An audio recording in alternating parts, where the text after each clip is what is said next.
Alright, ladies and gentlemen, hello and welcome to a new episode of my FM21 Stay with Ajax.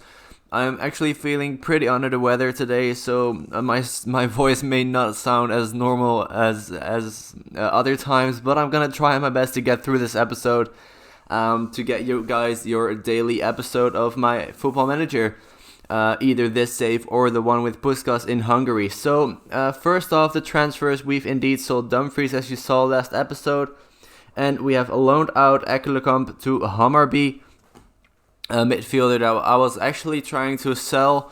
But, I thought instead of selling him, maybe just loan him out because he can actually become pretty okay. And he is homegrown at the club as well. So I thought, let's loan him out and he'll get some game time and maybe he'll grow into something better, who we can actually use next season maybe. We've got in another youth player. I'll show you guys him pretty quickly. This is him, 16-year-old goalkeeper. He is pretty short, but he does have pretty good potential. So I think we can sell him on for a profit in a couple of years' time when he is grown to be a little bit better as well. So that has been all the transfers. Let's look at the schedule. We played against Heerenveen, we lost 2-0, we are in 13th in the league, very, very disappointing start to the season, to the league season at least. We did beat Copenhagen over 2 legs, but very disappointing start to the league season. Not only did we lose away from home 2-0 to Heerenveen, it was also on my birthday, the 13th of August, and it was also our 100th game in charge of Ajax. So, all in all, disappointing day, and as the email said, a birthday to forget. But let's get straight into the double live comm against Fenerbahce. As you can see, we are still struggling with a lot of injuries. I'll show you that in the team selection as well. Look at this, Traoré is injured, Neres is injured, Edwards is injured, Mazraoui is still injured. Who else? From the first team, nobody else, I think. There are a couple of more youth players injured as well, but those were all the players from the first team that are injured. Let's get this goalkeeper to the under 18s. That's also still one of the reasons why we have been struggling so much, as you can see by the team that we are using today. Still no Çalhanoğlu. He hasn't played this season at all. Which really hurts us because he is a very good player. But this is going to be the starting 11. Onana, Frimpong, Verissimo, Luperto, Blind, Alvarez, Kudus, Anthony Asensio, Borre and Dolberg. And last season we beat Fenerbahce 11-2 at home and 7-0 away from home. So let's see what we can do against them one season later. We have a little bit of a rotated side because of those injuries that I just mentioned. So I don't think that we're going to beat them 18-2 again over 2 legs. But the most important thing is that we do beat them at least and make it through to the group stage, which we are expected to reach. And yeah, that's the only job we have here today. So let's at least try to beat Fenerbahce. And I don't really care by how many goals we do that. I just care that we win it. And then, of course, there are 2 Dutch clubs in the Champions League because AZ made it into the group stage thanks to them winning the league last season. So here's the first highlight after just a little more than 15 minutes played. It's looking like it's an attack for Fenerbahce. Çalhanoğlu here and Samatta with a good shot, but he put it over the goal, so it's still 0-0. Not a very positive start by us though, so hopefully it will improve. And also, I'm noticing that Fenerbahce have a couple of Dutch players, or players that they got from the Netherlands. Sangaré played for PSV last season. I just saw Bizot in goal, who was the AZ goalkeeper. And they have Ferdi Çalhanoğlu, who I also signed in my beta save, but he is also a Dutch player. Of course, in real life, a lot of links between Turkey and the Netherlands as well. So actually kind of cool to see that in FM they also signed a couple of Dutch players, as we get a penalty here. Asensio is going to take it and he scores it. He puts the penalty away. He puts us in the lead 1-0 against Fenerbahce after just a little over half an hour played. So it's looking pretty good for us. There you can see Bizold. I think that player that just had the ball, Mohamed Mert, he played in the Netherlands as well a couple of seasons ago for, I believe, Go Ahead Eagles. But I'm not too sure anymore. Anthony now dribbles into the penalty box and lays it off to Dolberg. And it's 2-0. And just 4 minutes after the first goal, we scored a second. We double our lead. And as I said, after the first goal, it's looking pretty good for us. It's looking like we can get what we are looking after. And I was wrong about that Mert. It's not Mohamed Mert. It's Mert Yandash, apparently. Never heard of him. So I had the wrong player in my head. But let's get straight into the second half.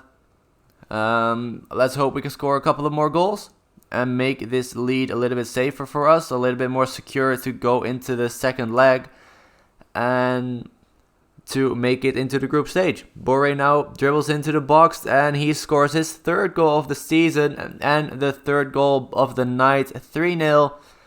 3-0 against Fenerbahce, very good lead, and this should put us through to the group stages as Sangare hits the crossbar. I mean, if it ends in 3-0, then it should put us in a pretty safe spot for making it into the group stage. On the other hand, if they do score once or twice here, then it's going to be very tough next game, because then of course they have the away goals in their favor. Luis Gustavo as well. Tisserand is also a pretty famous player, I believe. Let's make a substitution here and there. Let's put Tadic in the midfield. Let's get Anthony off for Batista Meyer. And let's get Asensio off for Johannesson. And let's give these 11 players the chance to make it, to get us through to the next round, as Boré puts in another goal, his 4th of the season and the 4th of the night for the team. 4-0 against Fenerbahce. Surely that is this tie done. I don't think they're going to come back from this. Maybe we can score even more goals here in the final 20 minutes. I mean, there's still 20 minutes to go. That is still a pretty long time if you need 1 or 2 goals. So Johannesson now with the ball switches the play to Meyer, and Boré for his hat-trick. 5-0 after just 73 minutes played.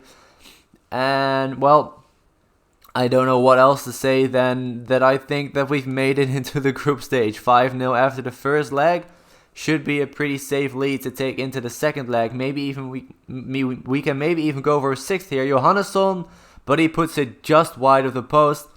Sad for him. I was really hoping for him to get his goal, but it just wasn't to be just yet. Maybe he gets another chance in this game or another game to get his first goal.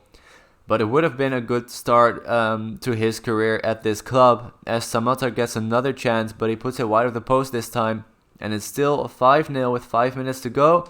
Blind to take the throw into Tadic, gets it straight back. Blind with the cross to Alvarez. Again, just wide of the post, still 5-0. And that's probably going to be the end of the game like that. Don't think there's going to be another goal. There's the full-time whistle, and it indeed ended in 5-0 win for us. So let's move on from this match. Let's hope that we can win the league game in between as well for once. It's against PSV though, so it's going to be a pretty tough one. But I'm hoping that we can win it and we can move up a couple of places in the league table, because I don't like to be in 13th. And I'll see you guys in just a second for the second leg against Fenerbahce. And here we are for the game against Fenerbahce away from home in Turkey. We played against PSV in between, and of course, as you know, we were struggling in the league. But we did beat them 4-1 at home. A very good win indeed. After that Willem II... No, it was after the Heerenveen game. Sorry, I couldn't find what I was looking for. But after the Heerenveen game, I changed the tactic just a little bit so that our build-up is a little bit more patient. And apparently that seemed to work. We beat Fenerbahce 5-0 and PSV 4-1. So 2 very good wins. Asensio did pick up an injury, as you see right there. I don't actually remember the message that we got for how long he will be out, but there are 3 players injured and Noose is still doubtful. But let's get into this game nonetheless. Asensio isn't playing, as you can see. Let's see, Traoré is still for 2 to 5 weeks.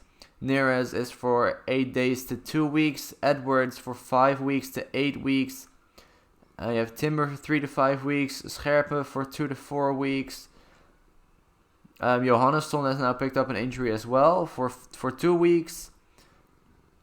Another 4-week injury. Çalhanoğlu is still there. He is not fit enough to join the team either. And also, this very promising striker has picked up an injury for 2 to 3 months.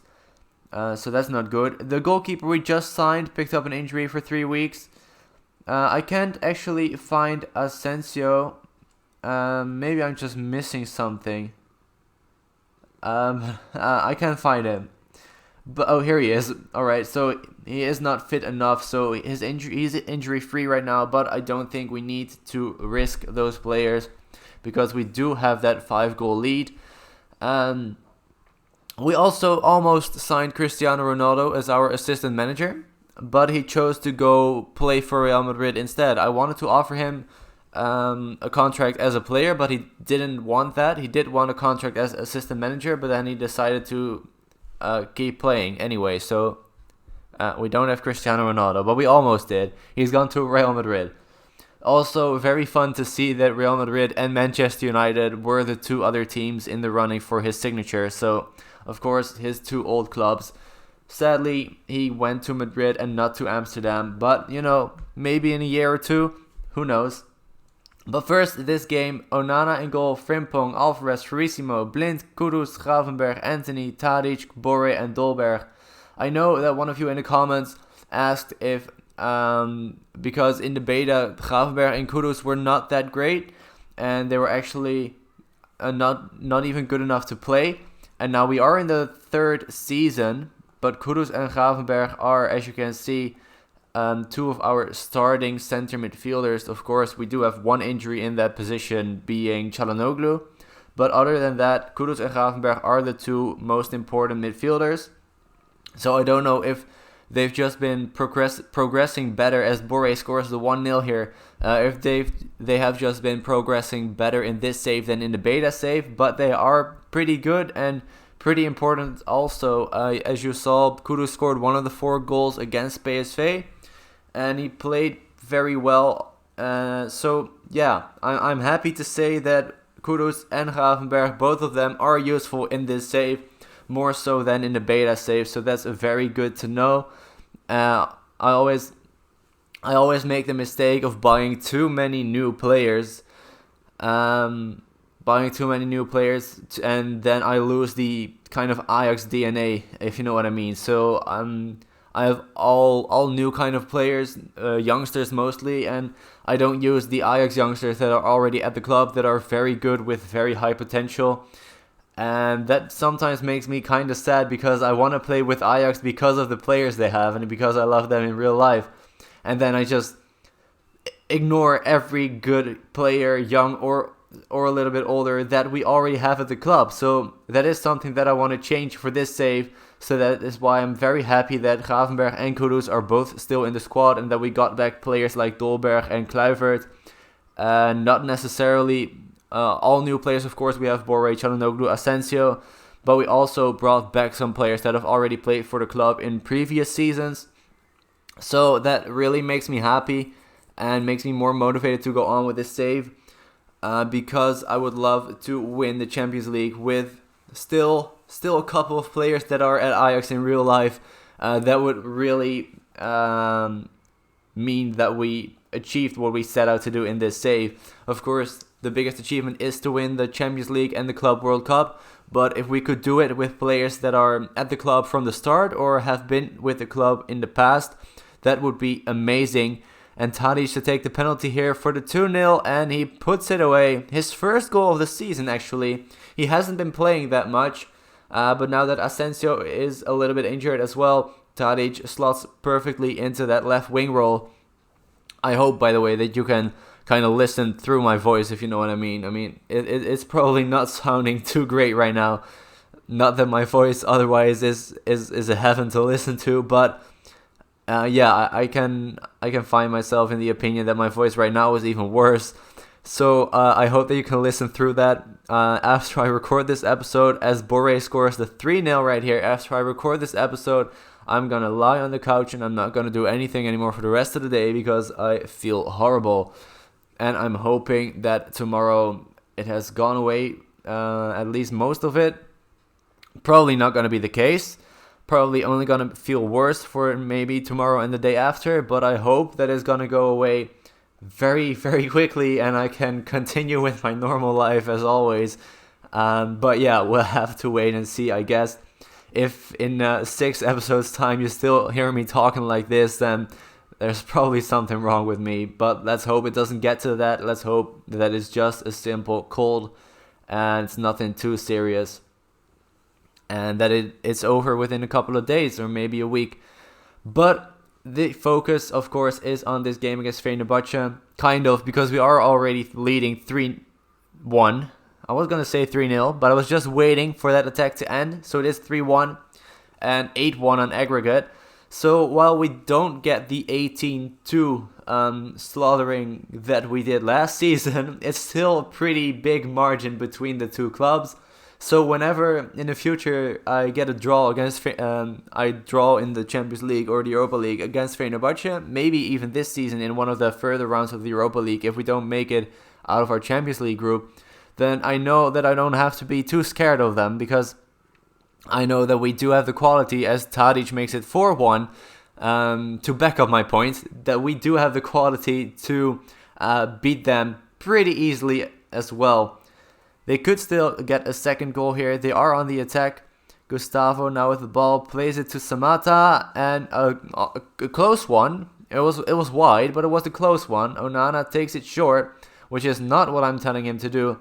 I did always have that, I say always, for this save, I did have the goalkeeper instructions on play it short to the fullbacks, but I actually changed that to play it to the flanks, so to the left winger and the right winger.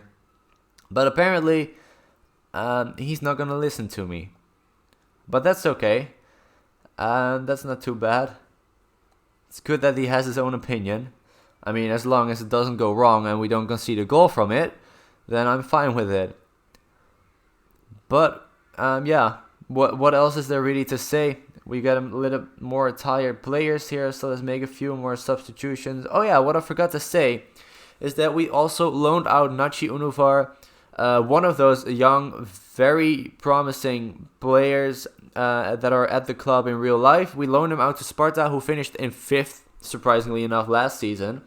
1 day later, he played the first game for them, and he scored both of the goals in the game to get Sparta the 2-0 win. So I think they're pretty happy with him.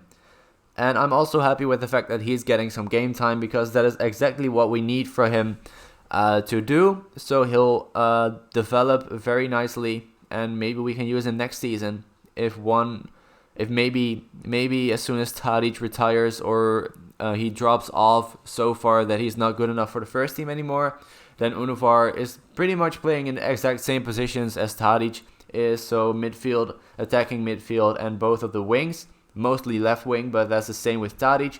So if Tadic drops off a little bit, we don't even need to buy a replacement. We have Nachi Unuvar at the club, who is going to be so good in just a couple of years' time. But we get the win here, a 4-1 win away from home against Fenerbahce, and that puts us into the Champions League group stage.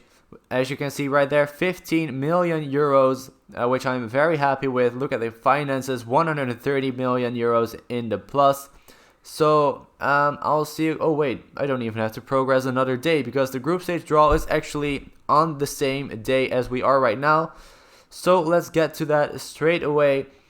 We beat them 9-1 on aggregate, so exactly half of the score that we did last season, 18-2. Both of the teams have the goals that they scored last season. Here we are. It looks like we are going to be second seed. Not even. We are a third seed team. And it's so disappointing, because the Portuguese league is just 1 or 2 spots above us in the coefficient table. So Benfica, who have 52 coefficient points, get that 8th spot in the first pot, where we only have 76, and we have more coefficient points. We have 76.5. but we don't make it into the first, and we don't even make it into the second, because there are a lot of good teams in the second pot. So let's get the first and the second seeds out of the way. Let's see what group we would like. I'm looking at Group A, Group F maybe, C as well. So A, C, or F would be good. It's not A, it's not B. Is it C? It's not C either, so it could still be F. It's not D, it's not E. Alright, so it's between Shakhtar, Porto, and us to get F, G, or H. So I would love to go into F here, and we do. Alright, so I think Milan and Tottenham are both beatable, depending on how they're doing in the save. Tottenham are in third in the league. Let's see where they finished. Oh, oops, not the one I wanted to see. Where they finished last season. They finished in fourth. All right. So I think that is doable. And then we have Milan. Of course, we beat Inter last season, or maybe no, it was the first season where we beat Inter. Again, not what I wanted to click. They are in third right now, and last season they finished in third. All right, so I think that's doable as well. I mean, Inter won the league last season and the season before, and we beat them. So I think AC Milan should be beatable as well. Who do we want? We want Ferencváros. Of course we do. There's a perfect link between this save and my save with Puskás that I'm doing simultaneously. Of course, on the other days that I don't upload this save, I'm uploading the Puskás save. So I would love to play against Ferencváros from the same country as Puskás. It's not going to be AZ, of course. We couldn't be drawn against AZ. AZ get Leipzig, Benfica, and Atalanta. So I think that's the best group they could have gotten out of all of these 8. So I think they can be happy with their draw. Group B is Real Madrid, Man United, Club Brugge, and Celtic. So Cristiano Ronaldo is going to play against his old club in Man United. C is Inter, Atletico, Zenit, and Lille. Alright. PSG, Liverpool, Salzburg, and Besiktas. Then we have Man City, Dortmund, Lyon, and Real Sociedad. Then we have AC Milan, Spurs, us, and we get Eintracht Frankfurt. Alright, so of course a German team, obviously. They are in second right now after 6 games played. Haven't lost a single game yet. Where did they finish last season though? In fourth as well. So below Bayern, below Dortmund, and below Leipzig. So again, should be beatable. I think we should be able to actually top this group, which would be great. Group G is Chelsea, Juventus, Porto, and Ferencváros. And H is Bayern, Barcelona, Shakhtar, and Rangers. So I think we've got a pretty good chance of making it through to the next round. Of course, as always, it's not been drawn yet. But the next episode, why are there no... Oh, of course, it's 2022. We have that annoying World Cup in Qatar in the winter. But next episode is gonna be the first 2 group stage games of the Champions League. Do we now get our schedule? We do. So let's take a quick look. It's all very packed together because of that. Look at that. We have one game in November, the 2nd of November, and then we have one game in the 31st of December. Alright, so we have a very big winter break for us, which could be good, could be bad, depending on how many injuries we have. But next episode is going to be the first 2 games, Frankfurt and Tottenham. So that's something to look forward to for next episode. For now, thank you guys so much for watching. I really hope you did enjoy it, even though I do have a scuffed voice. But you know, that's just some things you're gonna have sometimes. Everybody's gonna get ill someday. So it's something that that I'm gonna have to get through, and it's something you guys have to listen through. But thank you guys so much for watching. Please leave a like if you did enjoy it, and subscribe as well if you haven't already. And I'll see you guys for the next episode very soon. Bye bye.